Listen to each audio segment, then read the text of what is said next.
Okay, so we're back, and let's get to the point where we left off.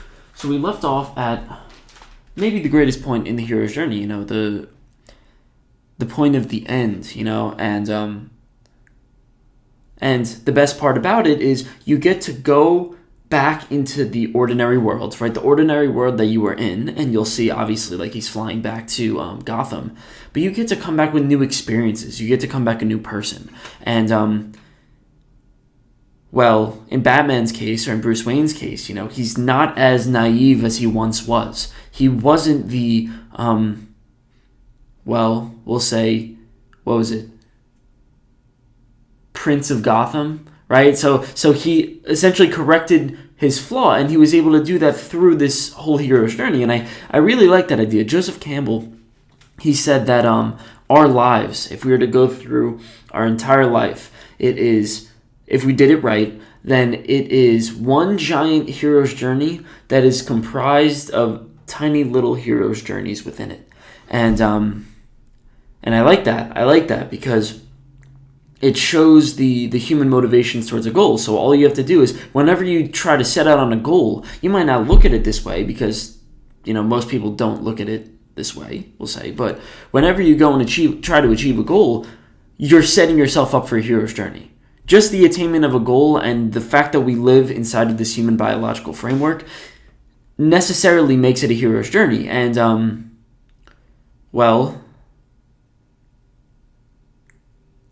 if you did it right, it's going to follow all the steps. And I like using that framework when I'm actually living and when I'm actually setting goals, because it's like you could sort of see where you are on the path and you could see where you're going. It's like maybe the future isn't going to be as scary as you thought, or maybe it's going to be more scary than you thought, So, for example, I've spent, let's see if I can find a good one.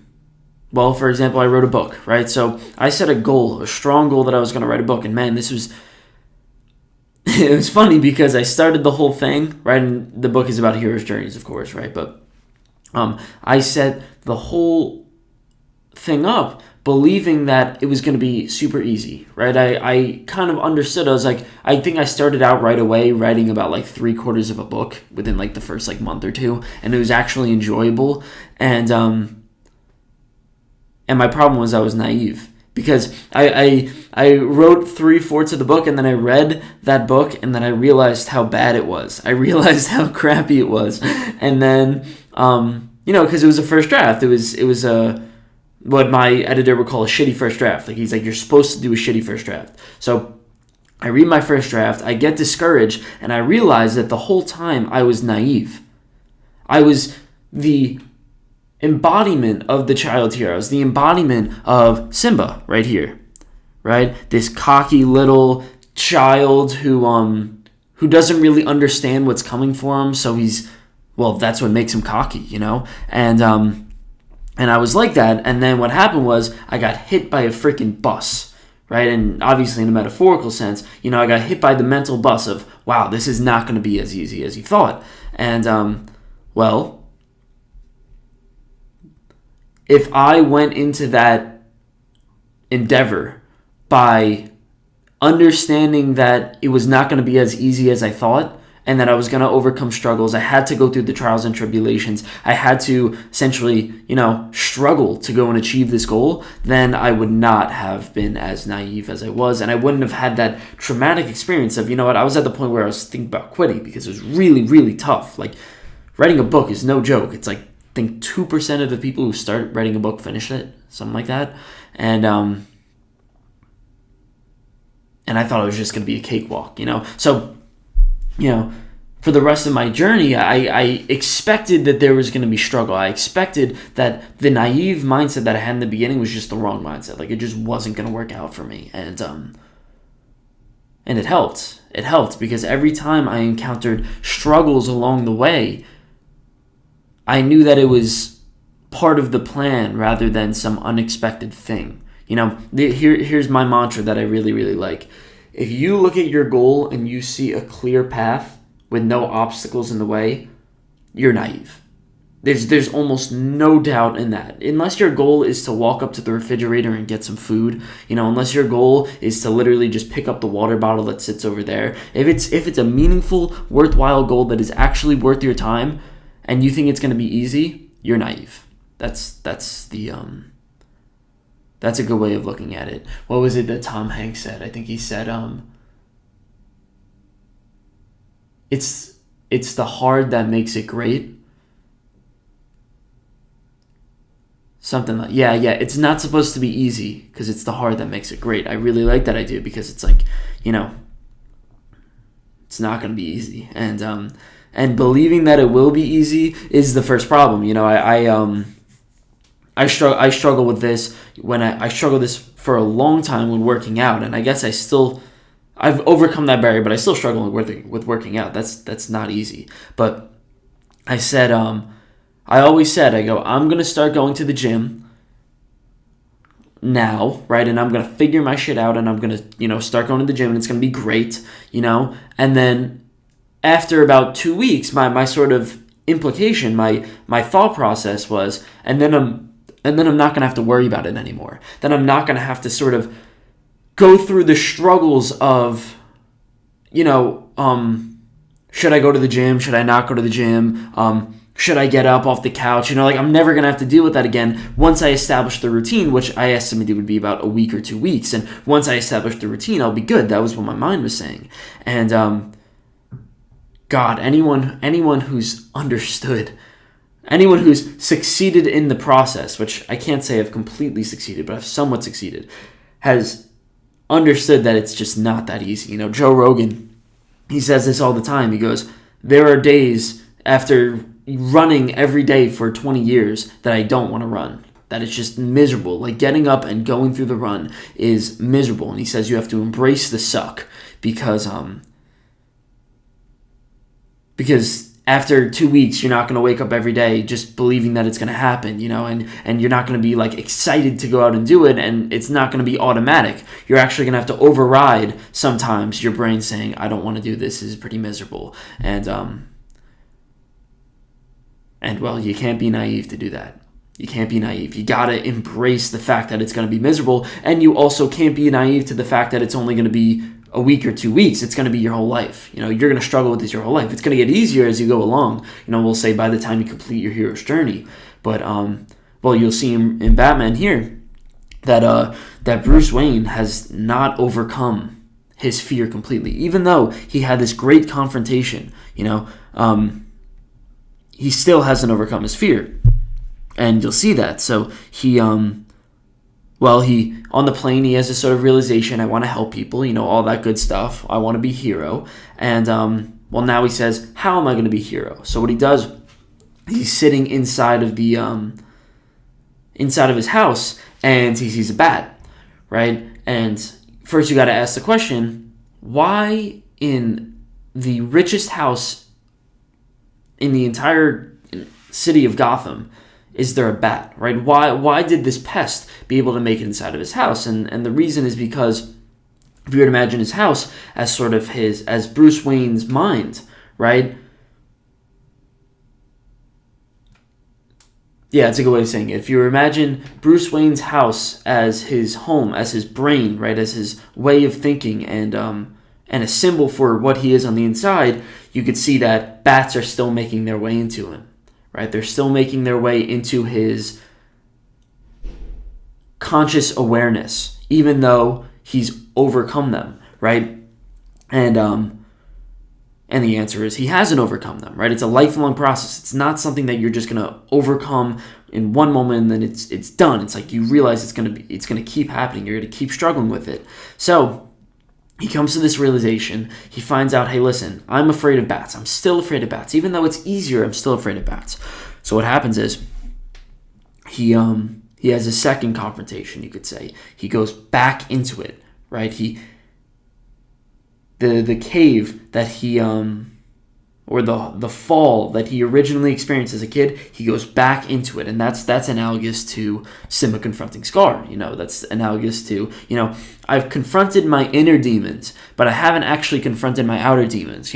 Anytime he went through that hallucinogenic state where he's confronting the where he confronted the bats with ducard, he didn't actually confront bats. There were no actual bats there. And, it shows that maybe he conquered it on the inside, but he never conquered it on the outside. And, then he gets into this bat cave.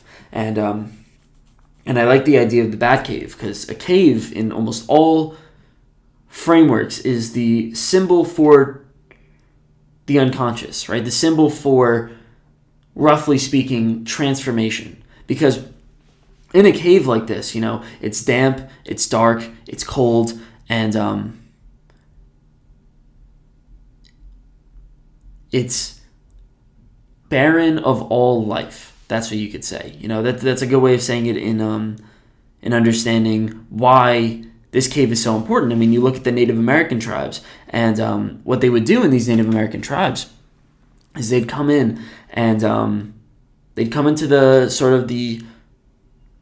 huts, right? And they take, the men of the tribe would take these 12, 13-year-old boys from their mothers in the middle of the night, and they would bring them into this initiation process of, essentially turning them from a boy into a man, because, the essential problem is boys there's no clear transition from when a boy turns into a man. For a woman, you have the menstrual cycle, and from the moment she gets her first period, you could say, okay, she has gone through some sort of process of maturity. This is a landmark for women to be able to transform, and now she could be a parent, so now she's at least it's a symbol for maturity, you could say. But for men, we don't have anything like that. There's nothing that symbols that transformation, and that's why you have all these initiation ceremonies in almost every single culture. You have the communion and the confirmation in the Catholic religion. You have the bar mitzvah, which also has the bat mitzvah, in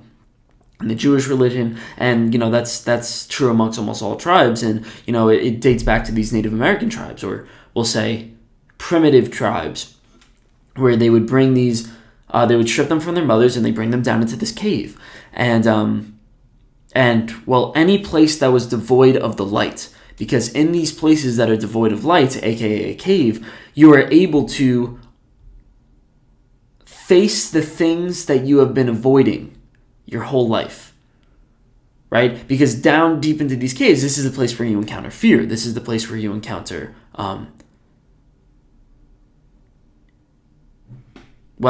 I could say you encounter a world that you've been hidden from the whole time, which is what happens when you're in a place of the dark, right? You're encountering all these fearful things, and the purpose is once you go into this cave, then you're able to have this sort of psychological transformation.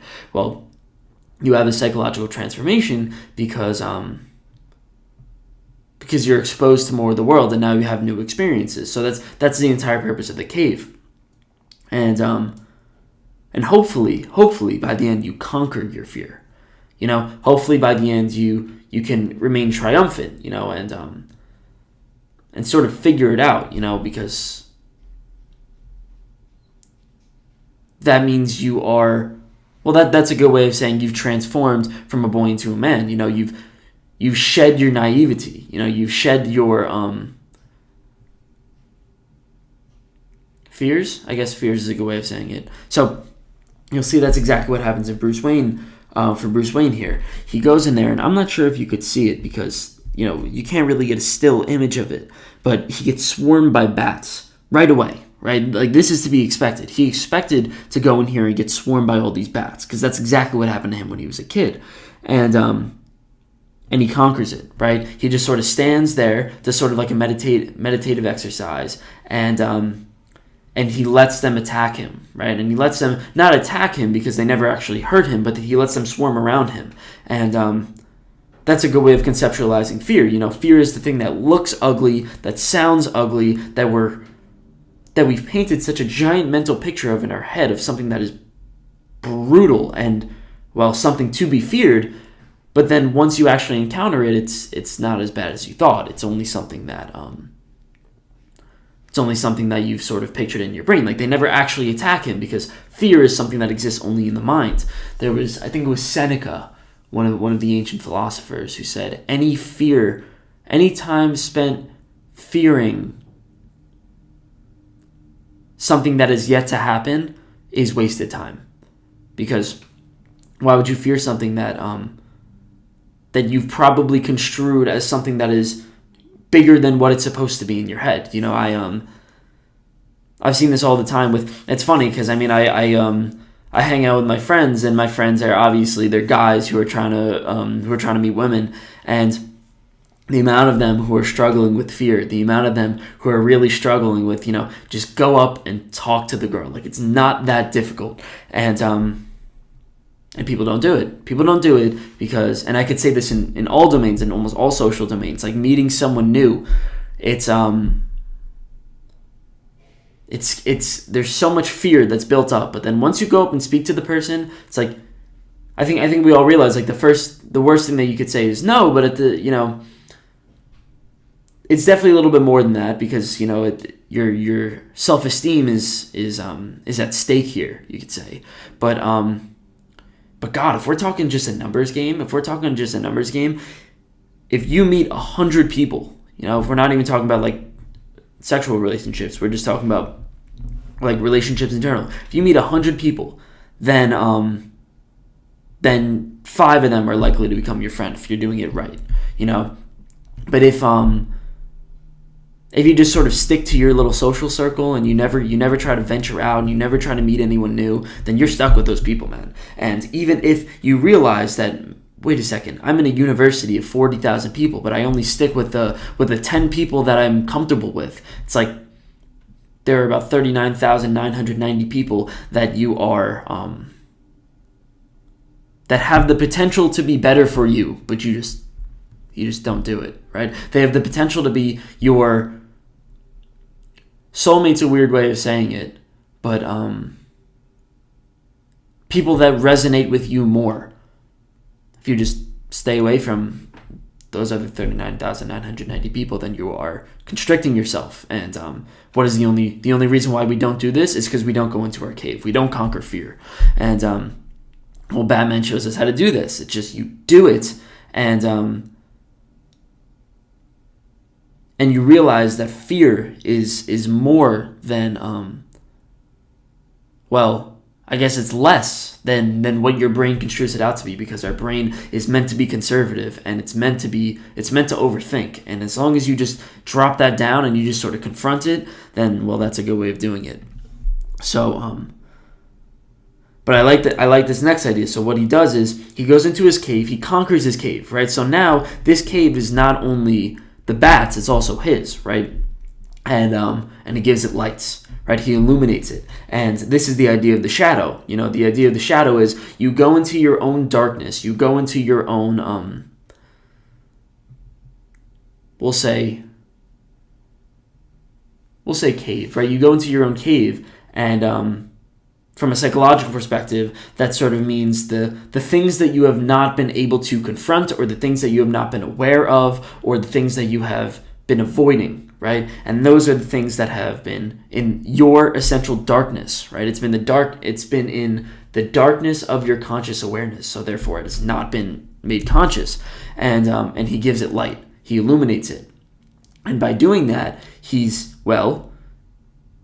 bringing consciousness. He's bringing his awareness, the things that you can see, down to the things that were once dark, down to the things that were once in the place that he was avoiding. And, I like that idea. That is the idea of conquering the shadow. The idea of the shadow is, the idea of conquering the shadow is becoming aware of the things that you were once not aware of, the things that you've been repressing, the things that you've been avoiding, all of these things. By becoming aware of them, by bringing light to them, by being enlightened by them, you can, that's a hero's journey in and of itself. So, let's see. Yes, here we go. So here was the question. So Alfred asked him, why did you become Batman? And Bruce Wayne says, bats frighten me. It's time my enemies share my dread. And that's a perfect way of conceptualizing it. It's so good because it goes back to the idea of why should you, what is that confrontation process like of confronting your fears? it's not something that you do once and then never worry about again. It's something that you're constantly doing every single day, just like the idea of running, where you run every single day, and every single morning it's a fight with yourself to get to run. Right? It's a fight with yourself to finally go up and say, I'm going to run today, and tomorrow I know it's going to be another fight. And that's exactly what Batman does. The idea of Batman is he's confronting it every single day, every single second. He is confronting his fears, and by always keeping it in consciousness, by always keeping it in the light, by always thinking about the fact that he was once afraid of bats and that he's confronting it every single day, he's able to overcome his fear. And that's a good idea. It's a really, really good idea. So now this gets back to the perfect, well, I guess poetic justice, right? To the point that Falcone went up to him before and said, hey, listen, you fear the things that you don't understand, right? But Batman says, I am now Batman, right? Like I was afraid of bats and now I'm Batman. I know, I understand now, right? I don't fear it anymore because I understand it. Not only don't I fear criminals, I don't fear bats, I don't fear, Falcone, right? Because Falcone was the perfect symbol for everything that's unknown, because he has so many things working for him, you have no idea where you're going to be hit.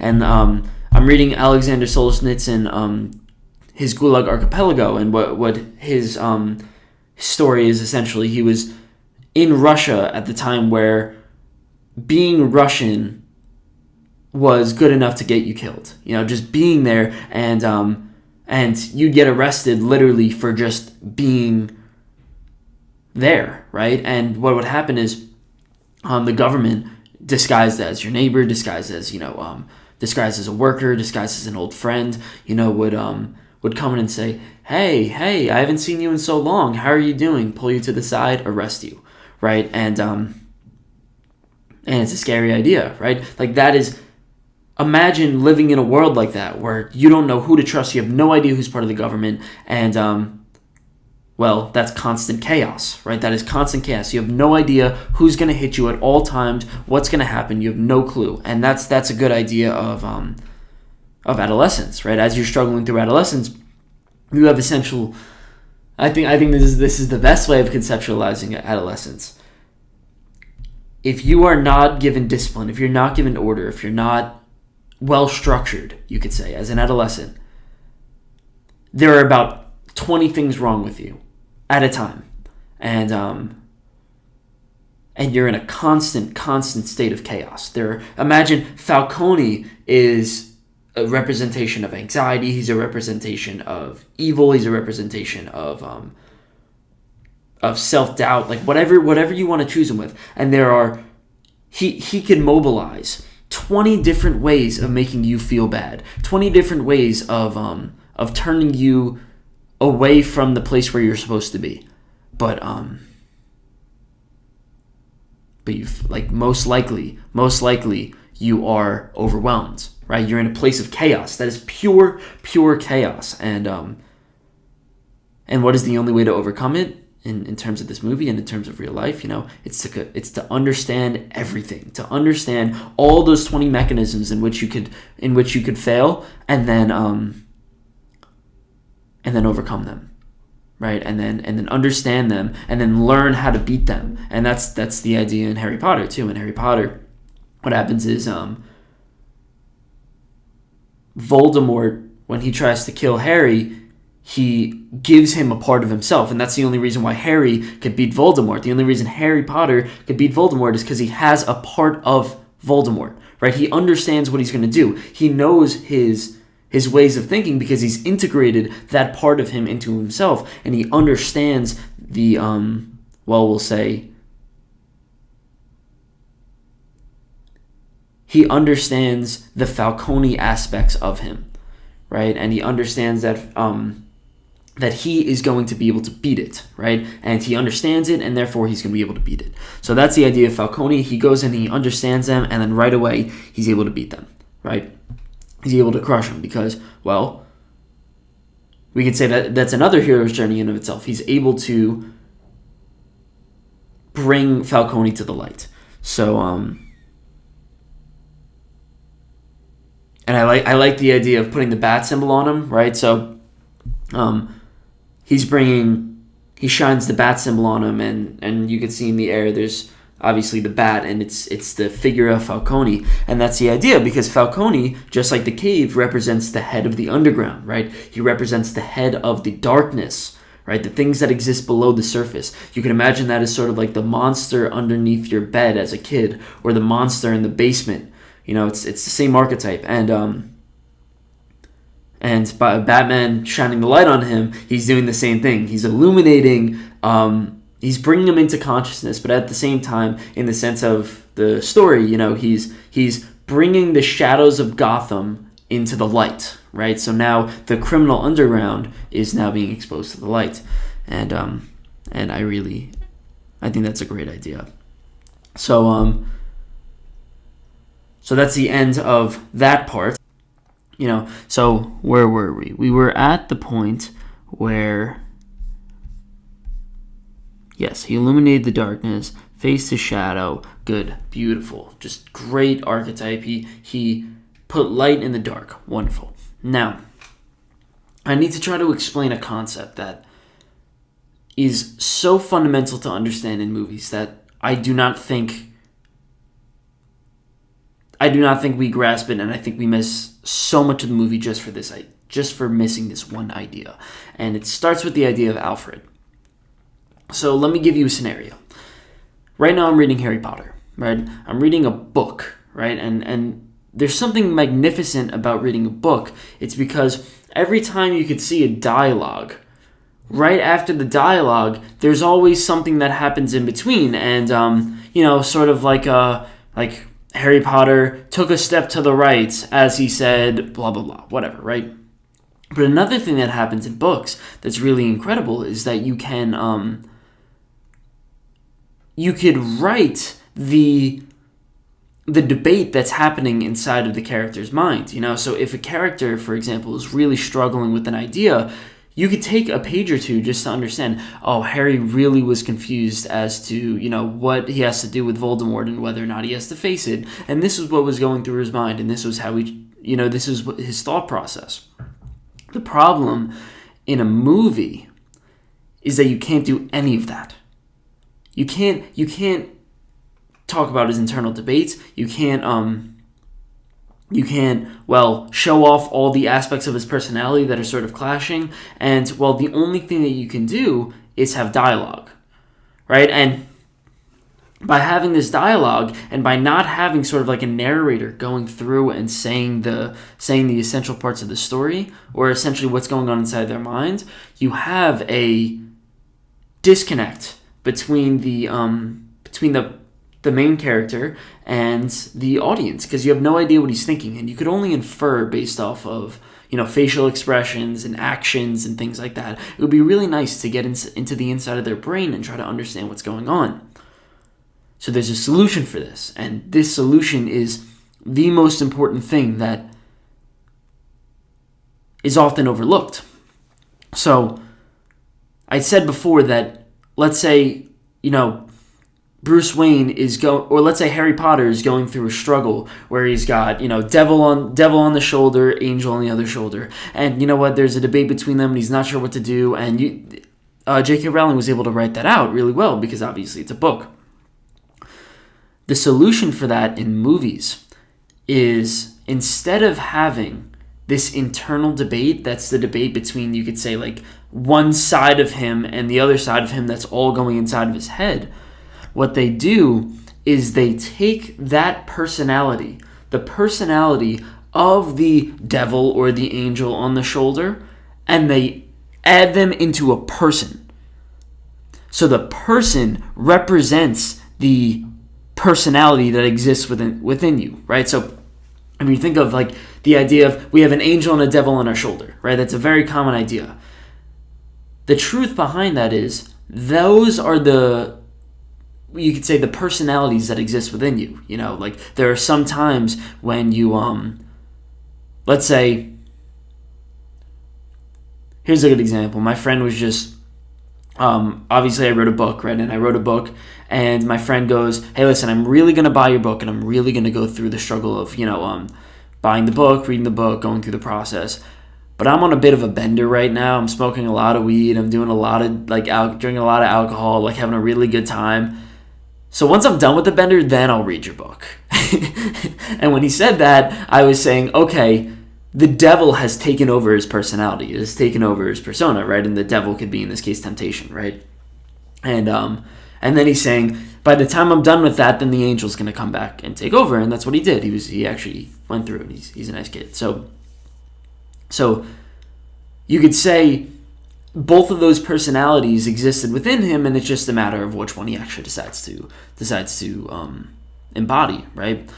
Within Batman, it's the same idea. Within Batman, you have Batman the character, and he fluctuates throughout the entire movie. Sometimes he's really resentful, right? And that was in the beginning, and then sometimes he's really strong, and sometimes he's whatever.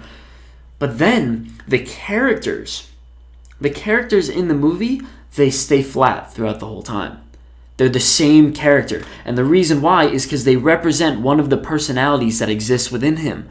And instead of having a J.K. Rowling type idea or a Harry Potter type idea in a book where you could have a debate within himself and you could just write it out, instead, because they're restricted by this idea of dialogue, where everything has to be done through dialogue and there's no narrator, you have Alfred representing a specific personality, and in this case, Alfred represents the conscience. He represents the white angel on the shoulder, and therefore, every time Bruce Wayne gets into an argument with Alfred, he's really getting into an argument with himself. That is a crucial point of it. So anytime that Bruce Wayne is either getting information from Alfred, right, some advice, which normally happens because he represents the conscience, or anytime that he's getting some sort of in some sort of argument, it's because Bruce Wayne, if they're getting in an argument, that means Bruce Wayne is the embodiment of the devil, and he's letting the devil take over his personality, and Alfred as the conscience is the white devil, and they're having a debate. That's the same thing as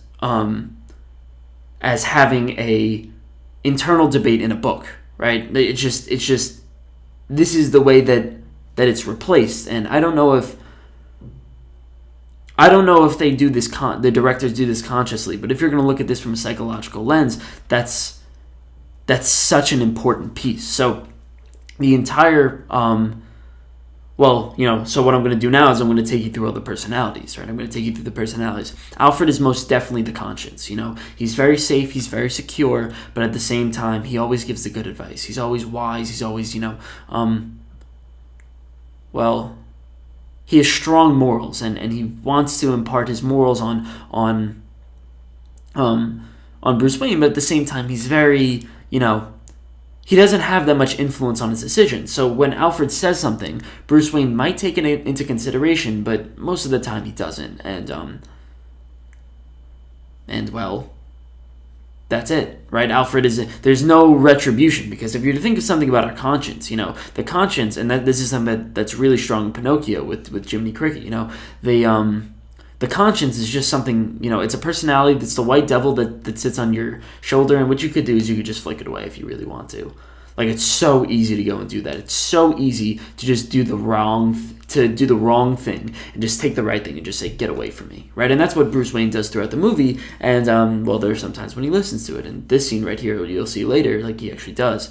And the reason why I like Pinocchio is the conscience is represented by Jiminy Cricket, and he's conceptualized as a bug, right? An annoying bug that just sort of sits on your shoulder. And what do we think of as a bug? We think of a bug as a pest. And I think that's a great way of conceptualizing the conscience, because when you think about something like the conscience, it is, it's mostly an annoying voice, because you really want to follow the devil. You really want to, if we're talking about habits, you really want to break good habits and do bad habits. You really want to eat that chocolate bar. You really, really want to eat that donut, right? You really, really want to smoke, even though you're not supposed to smoke. And you really, really want to, just pick something.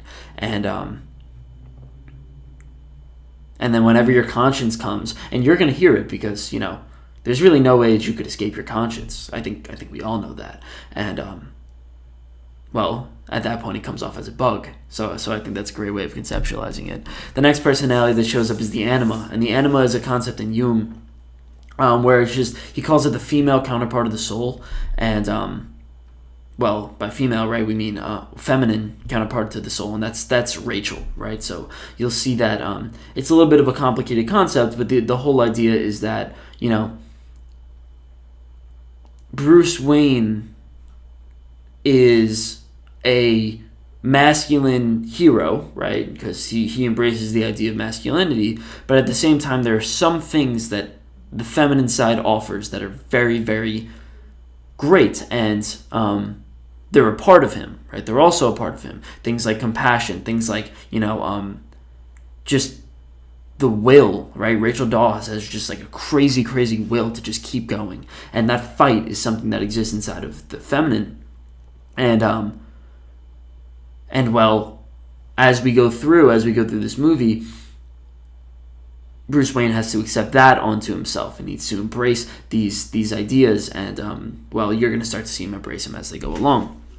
Another character here is Commissioner Gordon. Commissioner Gordon is the symbol, and again, this is all within Bruce Wayne's psyche, right? He is the symbol of the idealist, right? He is the perfect symbol of the idealist. If we're to talk about Gotham, right? Gotham is a corrupt state. It is a place that has been taken over by darkness, and if you really want to think about it in that way, you could say it's an unordered, chaotic state. And man, I mean, or it's an ordered bad state. So how often do we have that? If you are part of the 70% of people who say, okay, I don't want to be smoking, but at the same time, I smoke, right? Like, I smoke, but I really want to quit, but I can't quit. That is bad order, because you're not going through the shitty process of withdrawals. You're not going through the crazy process of quitting, which would be chaos.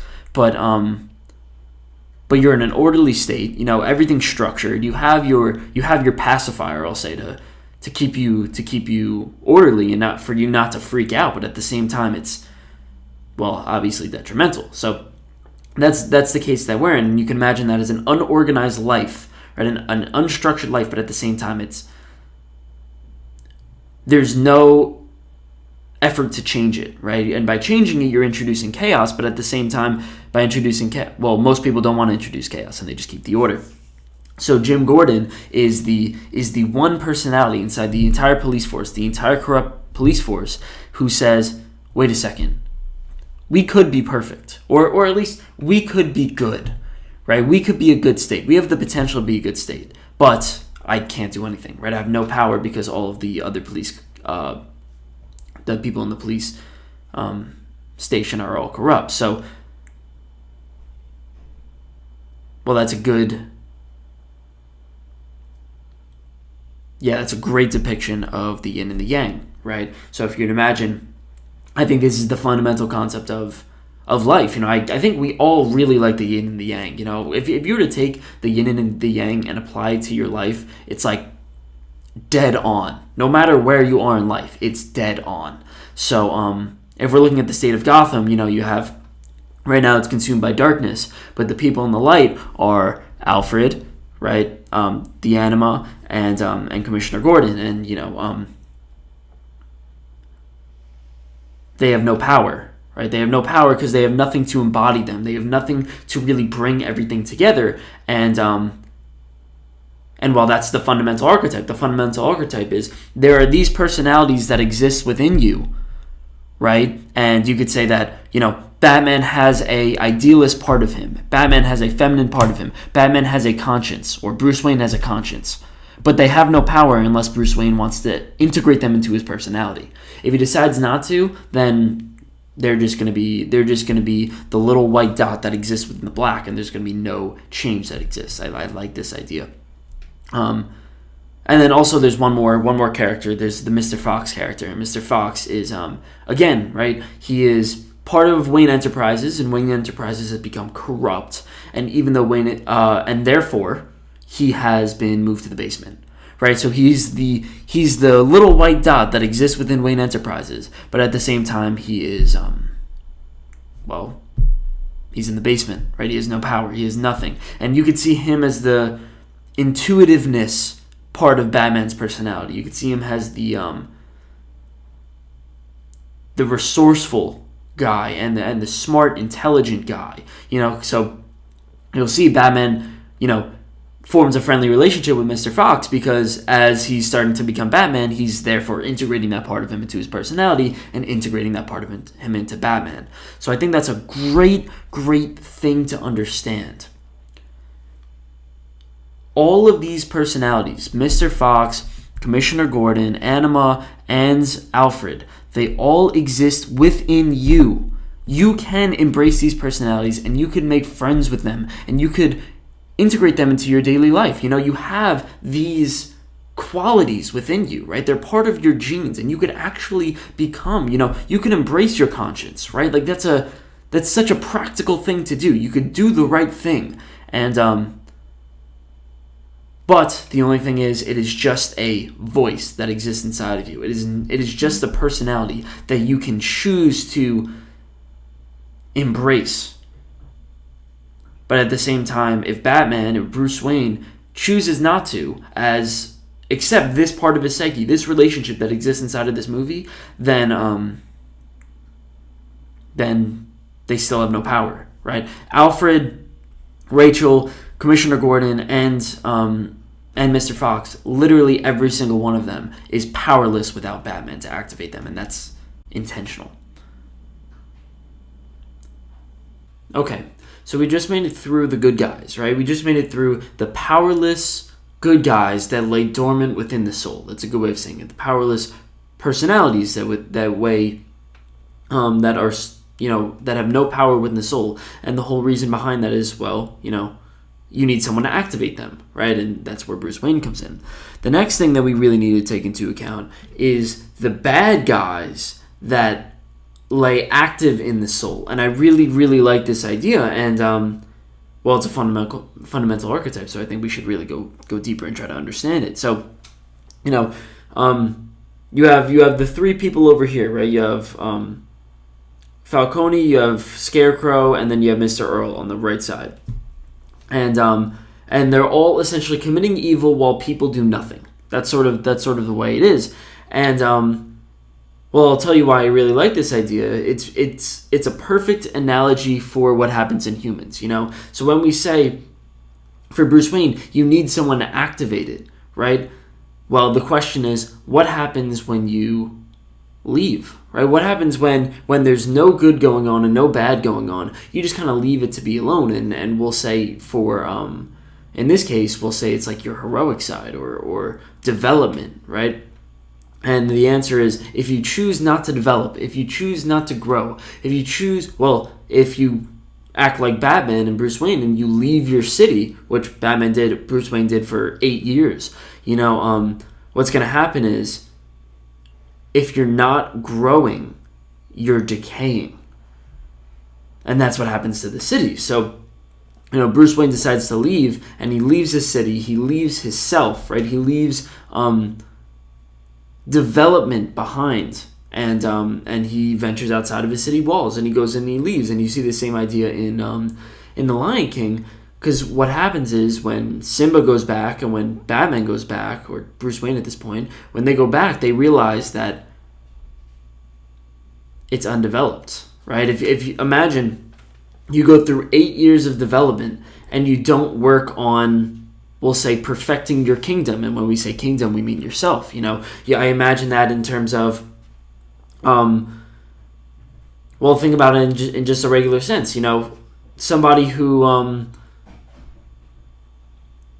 goes through sort of the trials of life and is really, really wants to be an artist, for example, right? And this is a just sort of your stereotypical example. If you really, really want to be an artist, but for about 10 years you take the corporate job and you say, all right, I'm kind of stuck with it, and I'll put my artist dreams to the side, right? Essentially, I'm leaving my kingdom. I'm leaving the place where I could grow up and be heroic, right?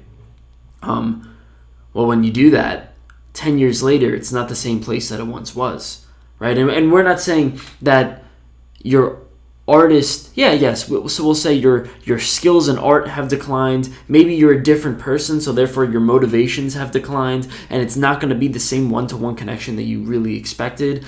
And well, life hits you. There are so many different variables that affect. Like maybe you have kids, maybe you have whatever. And when we make this assumption, I see it all the time in my business school, where everybody says, okay, I'm going to go and I'm going to be a finance major, and I'm going to go and do the 80, 90, 100-hour weeks at Goldman Sachs and earn a few $1,000,000 for 5 or 6 years, like in the beginning, and sort of suffer through it. And then I'm just going to go and be a CEO and start my own company, and do the thing that I want to do, right? Usually I hear CEO, but obviously it's multiple things. And whatever your heart desires, you could say.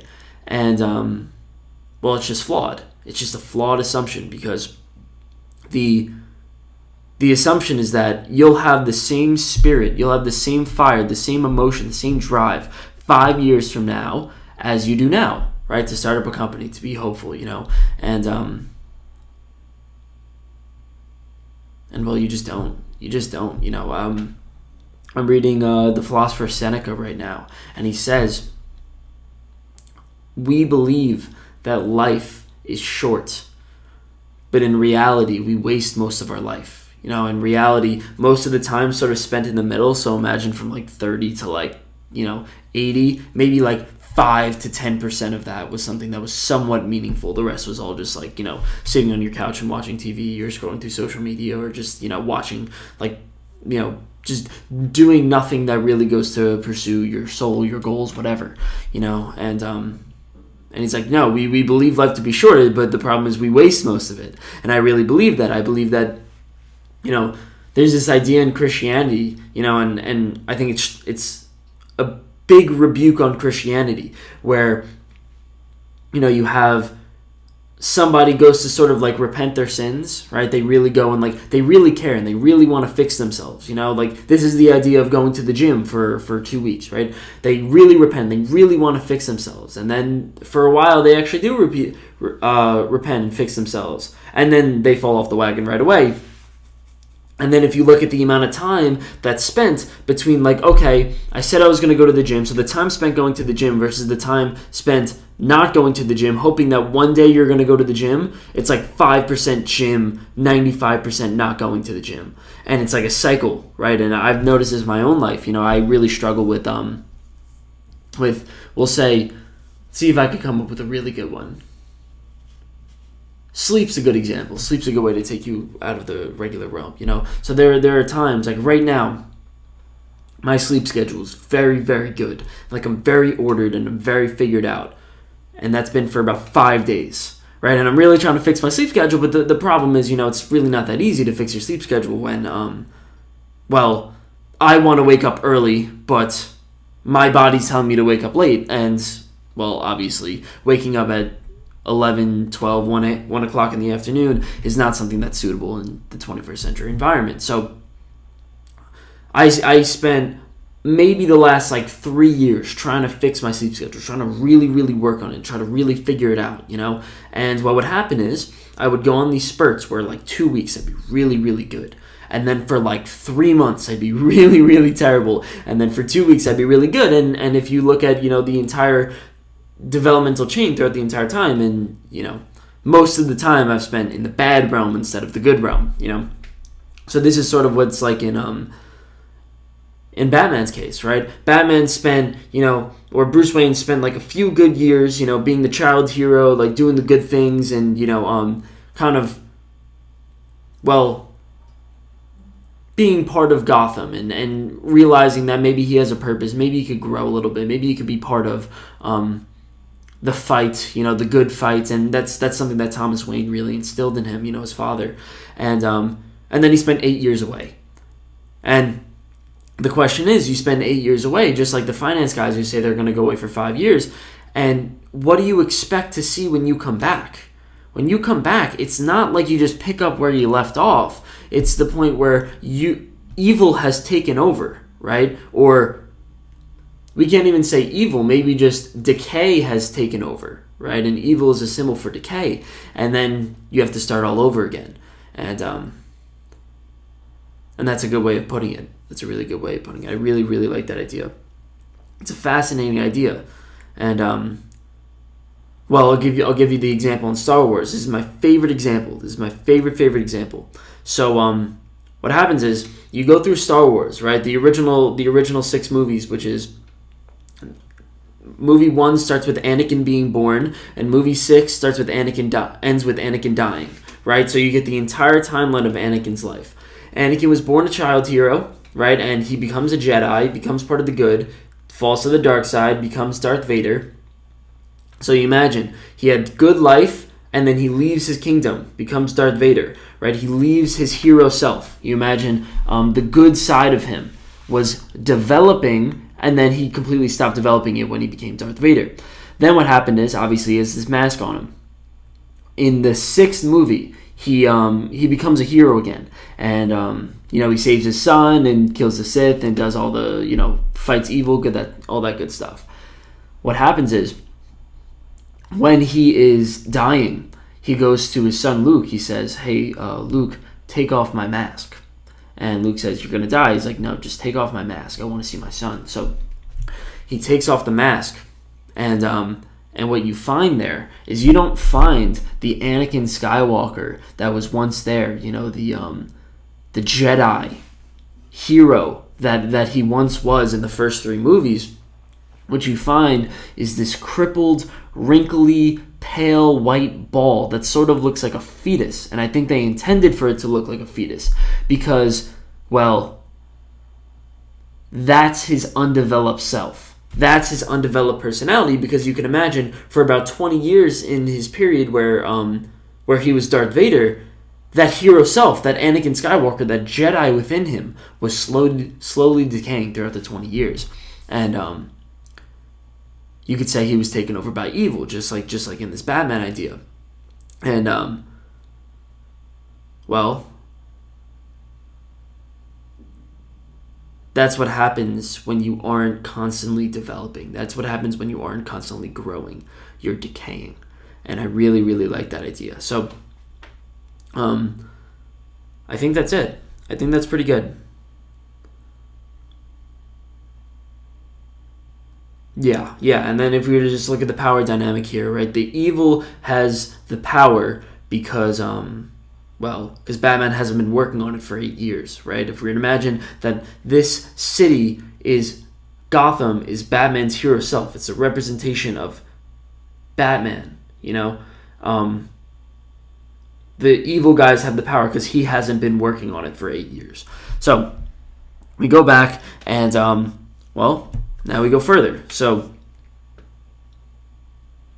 I think that's actually a good place to stop. Is that a good place to stop? Yeah, that's a good place to stop. We'll move on to the next one right after.